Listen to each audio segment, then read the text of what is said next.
welcome to another episode of Trainly Installations. Today I'm reviewing this USA Trains GP38-2, which has a custom paint job on it.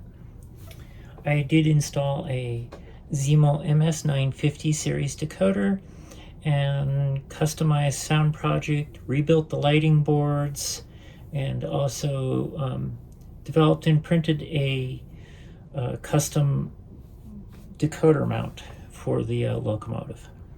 It uses the original smoke generators that have been regulated on that so that they don't burn out, and they also time out.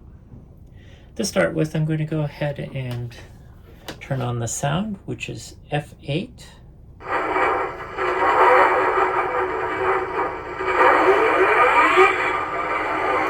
And I'll go through all the other functions that I have set up with it, which isn't real extensive for this particular locomotive. To turn on the headlights, you have F0, and that turns on the cab light as well. As you notice, the front lights are green and the rear marker lights are red. Those are directional dependent, meaning that when it's going forward, the front ones are green and the rear ones are red. If I change directions, the rear ones become green and the front ones become red. That is the standard behavior of USA Trains with the marker lights on it.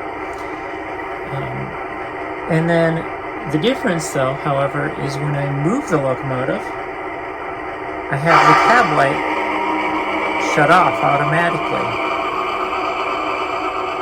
Okay.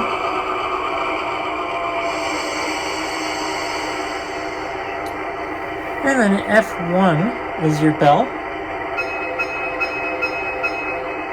F2 is the horn. It's kind of a playable horn, so if I press and release the key, it is a short.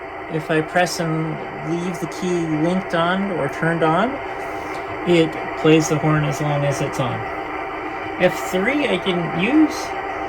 F4 is the shunting mode, and shunting refers to shunting cars around. It changes the momentum of the locomotive, and I take control of your lighting again, and this time I turn on the front. Both the front and the rear marker lights are turned to red, and this only works when the headlights are on. And now, with movement, the cab light stays on. Okay. Now I'm going to turn that off again, and the lights return to normal. And then F5, when the cab light has been turned on with the headlights, allows me to turn the cab light off. If I turn off the headlights, I can turn the cab light on independently using, again, the same key, F5. F6 turns on the smoke generators. It might take a second or two for them to heat up here. Let's see if they're working now. Oh, it may even need a little bit of more smoke fluid here. To fill the smoke fluid on these, I'm going to go ahead and... Oh, there they are. You didn't give it long enough to heat up. So, produces a lot of smoke out of both smoke generators at the same time.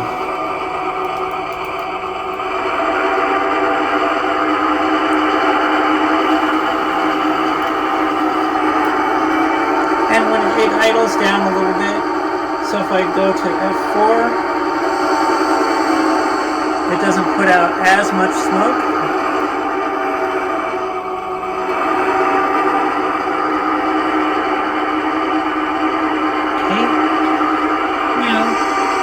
F7 turns on the curve squeal function. This allows it to play different sounds at different speeds from the curve squeal. I don't know if we can hear it well enough because I don't know if I can make the locomotive go fast enough.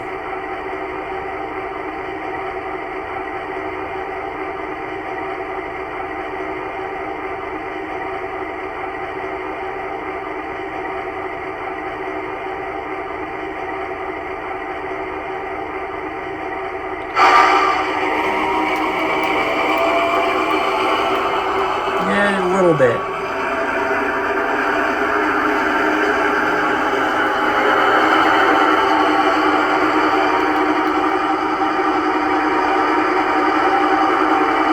Okay, and then we'll go to F8, turns on and off the sounds. F9 is a mute key. There it goes, or a tunnel fader as it's sometimes called.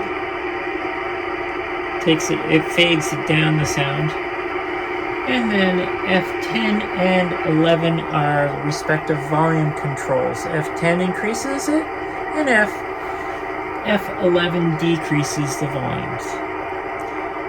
Thanks for watching.